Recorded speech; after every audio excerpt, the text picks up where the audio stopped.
Let's see what is the difference between this code and the previous LBP1. This is the part that we read the data and show some random samples. And we split the image data store into train set and test set, and we consider 7 images from each subject. This is the part that we declare a CNN in MATLAB. Layers is the name of the layer. We have different type of the layer. Image input layer, the first layer, which the size of this number should be exactly the same as the size of your images in the data set. If you remember, the image data set was 112 by 92, and the image are grayscale, so we use 1 here. If your image is RGB format, you should put 3 here, and the size of here should be exactly the same as the size of your input image. Now, this is the second one, convolutional 2D layer. So this is the convolutional layer. The first parameter is the kernel size, 3. It means that we use 3 by 3 filter. The size of the convolutional filter is 3 by 3. And the second one is 8, which means that I want to extract 8 different feature map from the input image. So you can change them. Instead of 3, it can be 5, 7, 9, 11, or any other number. And instead of 8 feature map, which is very low, you can use 20, 30, 50. But this number is completely change the number of trainable parameters.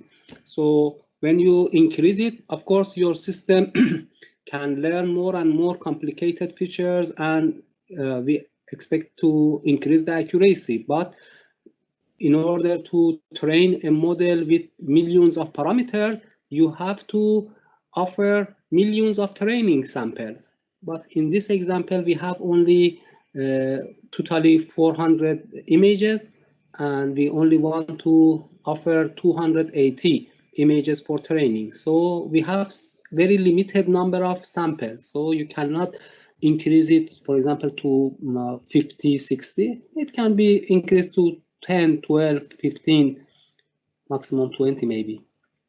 Anyway, the padding and same, as you know, when we perform convolutional operation over an image, we have to perform 0 padding around the image because the first layer in the top, left, right, and bottom of the image, we don't have neighborhood for that pixels. So we add some 0 padding around the image.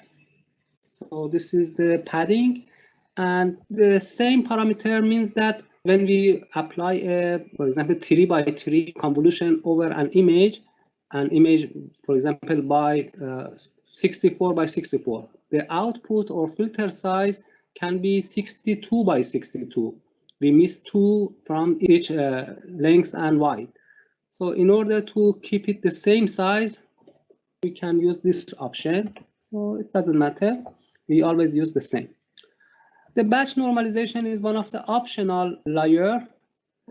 It performs some normalization over the weights in that layer. So even it is not necessary, but most of the case we use it, and it can improve the speed of the training. So always use batch normalization after convolutional layer. Then we give it to the rectified linear unit. And finally, we give it to the max pooling.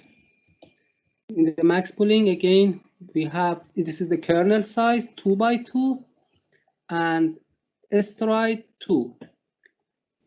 If you remember, when we perform convolution, then we should move the kernel 1 unit or 2 unit or 3 unit to the right. So we call it a stride.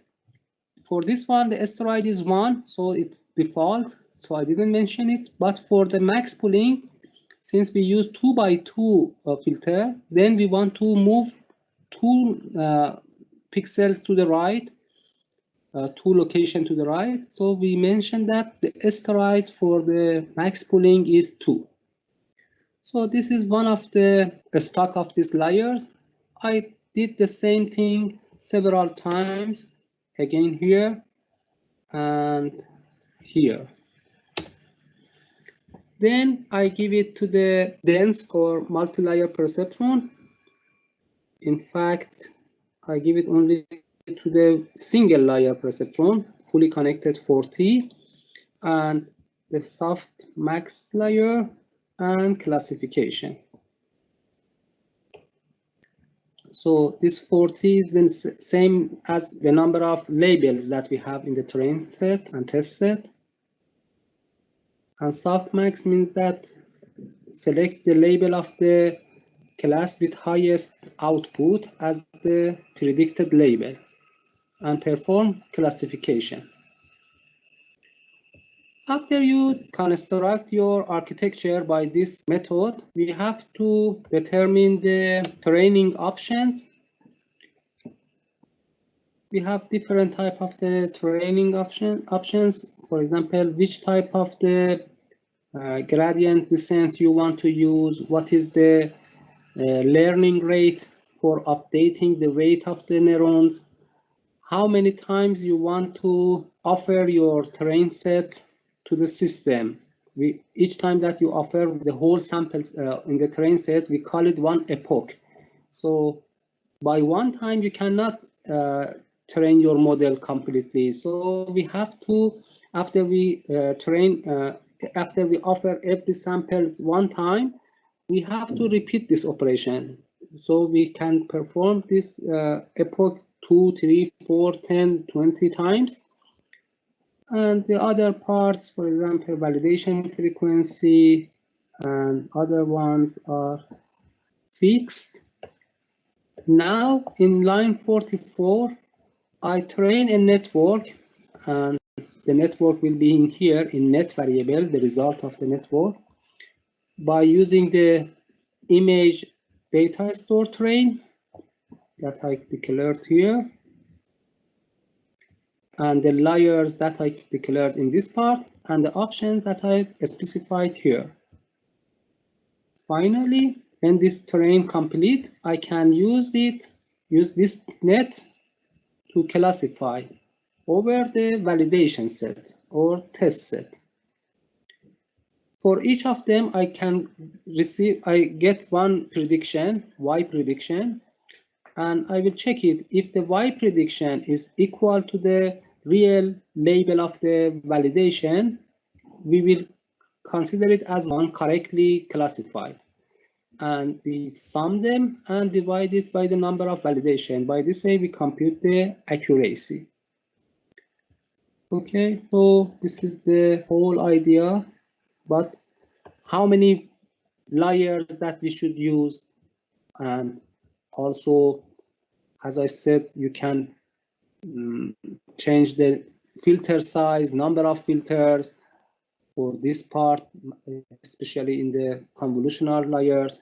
Don't change the max pooling, but also we don't need to use max pooling every time. You can again use that convolutional layer and 2 or 3 times perform convolution, then give it 1 time to the max pooling, because max pooling reduce the size. So after some times, the input image become very small, or input feature map become very small.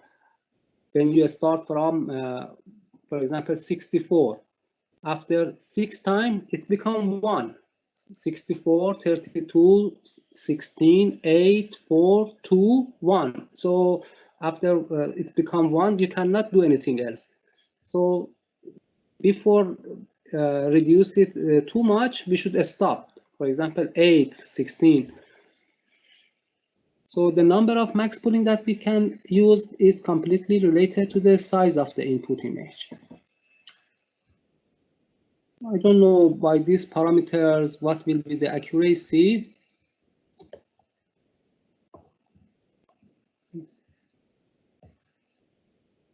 maybe